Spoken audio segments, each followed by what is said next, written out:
আসসালামু আলাইকুম, আশা করি সকলে ভালো আছেন। রাফিউল্লাহিতে আবারও সকলকে স্বাগতম এবং অভিনন্দন জানাই। নতুন একটি ভিডিও নিয়ে চলে আসলাম।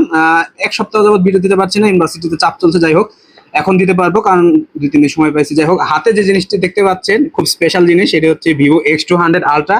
এটি আমার ফ্রেন্ডের কিনছে, ওই প্রসঙ্গ বাদ দেই। এখন এই জিনিসটা আনবক্সিং করবো। জিনিসটি চলুন আমরা আনবক্সিং এ চলে যাই, বেশি কথা না বাড়ায়। বক্সের প্রথমে যদি আসি, বক্সের কথায় যদি আসি, বক্স যে ম্যাটেরিয়াল দিয়ে তৈরি, এটা হচ্ছে লেদার একটা ফিল দিবে। উপরে যে সার্কেল দেখছেন, ফোনের যে ক্যামেরা সার্কেল রয়েছে, ক্যামেরার কাট আউট সার্কেল, জাস্ট ওইটার একটি রেপ্লিকা হিসেবে ইউজ করা হয়েছে এখানে X200 আলট্রা। আর বক্সের পিছনে কিছু স্টিকার লেখা রয়েছে, IMEI নাম্বার, আর তেমন কিছু না, পুরাটাই চাইনিজ লেখা।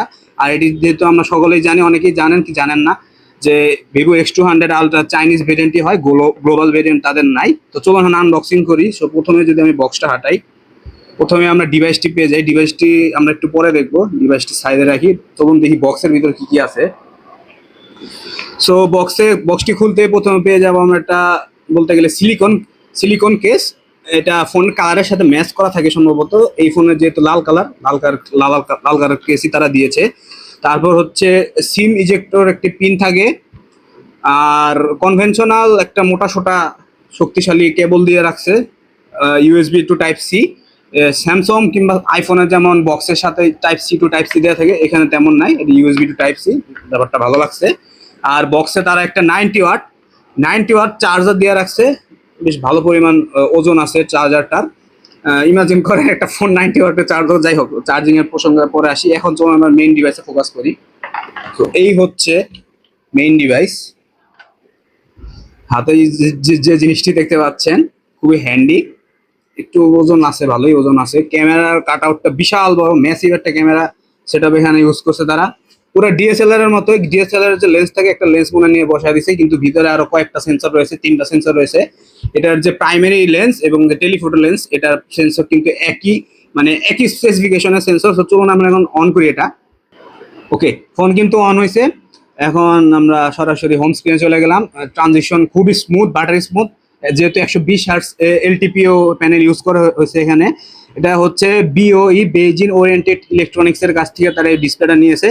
তারা কিন্তু স্যামসাংকেও ডিসপ্লে সাপ্লাই দেয়। যাই হোক, ডিসপ্লে প্রসঙ্গ বাদ দেই। ডিসপ্লেটা খুবই ফ্লুয়েন্ট এবং আর কি ট্রানজাকশন গুলো খুব স্মুথ এবং খুব ভালো লাগছে আমার কাছে। যে আমিও যেহেতু একটা ফ্ল্যাগশিপ ফোন ইউজ করি, স্যামসাং ফ্ল্যাগশিপ ফোনগুলো ইউজ করি, ওটার মতোই লাগছে অনেকটা। এবং এখন সরাসরি চলে যাব এর হার্ডওয়্যার সেকশনে বা চিপসেটে। এটাতে ইউজ করা হয়েছে স্ন্যাপড্রাগন 8 ইলিট, যা কিনা 3 ন্যানোমিটার আর্কিটেকচারের উপর তৈরি করা। এই বর্তমানে যে ডিভাইসটি দেখতে পাচ্ছেন, এটার হচ্ছে 16 জিবি র্যাম এবং 512 জিবি র্যাম ভেরিয়েন্টের ডিভাইসটি আমি ধরে রয়েছি। আর এটার যে ব্যাটারি ক্যাপাসিটি হচ্ছে 6000 mAh। আর এটার যে অরিজিন OS 5 দ্বারা রান করছে।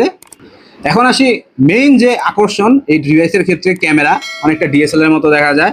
দেখতেই পাচ্ছেন বেশ ভালো পরিমাণ ঠিক আর কি মোটা সোটা দেখা যায়। ফোনের বডি যে রয়েছে তার চেয়ে একটু কম বেশি হবে সম্ভবত মেইন যে লেন্সটার থিকনেস। এখানে 3টা সেন্সর তারা ইনবিল্ট করে দিয়েছে।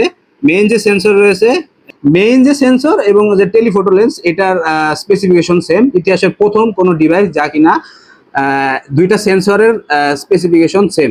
তো আজকের ভিডিও এই পর্যন্তই। আজকে আনবক্সিং এর ভিডিও এতটুকুই দেখালাম আপনাদের সামনে। একটা ওভারভিউ ভিডিও আসবে, রিভিউ দিতে পারবো না কারণ ফোনের বয়স বেশি দিন না। একটা ফোন রিভিউ করতে গেলে মিনিমাম 1 মাস ইউজ করতে হয়। ফোনের ব্যাটারি চার্জিং, ফুল চার্জিং টু ড্রেন পর্যন্ত একটা এক্সপিরিয়েন্স নেওয়া লাগে, অনেক কিছু ব্যাপার স্যাপার আছে। সো রিভিউ দিব না, একটা আমার মতামত আপনাদের সামনে তুলে ধরবো, আর কি ফার্স্ট হ্যান্ড ফিল কেমন ছিল। তো আজকের ভিডিও এই পর্যন্তই। সকালে ভালো থাকবেন, সুস্থ থাকবেন, আর চ্যানেলটিকে অবশ্যই সাবস্ক্রাইব করবেন। নতুন ভিডিও আপলোড হবে সামনে। Stay tuned with us. Thank you.